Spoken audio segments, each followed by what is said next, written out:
ఒరే ఇదో పెళ్లి కార్డు కొట్టించాను, చూసి ఎలా ఉందో చెప్పు అని శ్రీ వీరయ్య శ్రీకాంత్కి పెళ్లి కార్డు ఇస్తాడు. ఏంటన్నా అసలు నాకు పెళ్ళే ఇష్టం లేదంటే ఇంకా నువ్వు పెళ్లి కార్డు తెచ్చి చూసి ఎలా ఉందో చెప్పమంటావేంటి?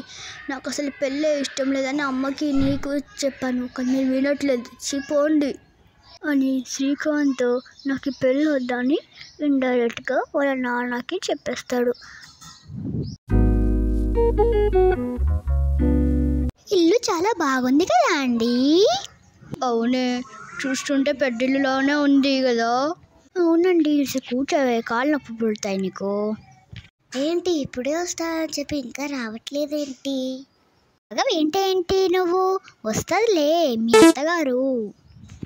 అమ్మ అలా అంటావేంటి నువ్వు? నాలా చూడు నాన్న అమ్మ ఎలా అంటుందో. సరేలే, మీ గొడవలు ఆపండి, మీ అత్తగారు వస్తున్నారు చూడు. టీ కాఫీ ఏమైనా కావాలా అమ్మా నీకు? అయ్యో పర్వాలేదా ఆంటీ. ఆంటీ అంటావేంటమ్మా, మేమైనా పారే వాళ్ళమ్మా, మీ వాళ్ళమే కదా, అత్త అను చాలు, ఇక నుంచి అత్త అనే పిలువు, ఓకేనా? మీరు మంచివాళ్ళు అత్తయ్య. అయితే సరే, కానీ వచ్చినప్పటి నుంచి చూస్తున్నా అలానే నిల్చొని ఉన్నావు, కూర్చో, కాళ్ళు నొప్పి పుడతాయి. ఏం కాదులే అత్తయ్య. నిజమే అమ్మా, ఏం కాదు, నాకేం కాదు, నీకే కాళ్ళు నొప్పి పుడతాయి, నీ ఇష్టం, ఇంకా నేను మాట్లాడను పో నీతో.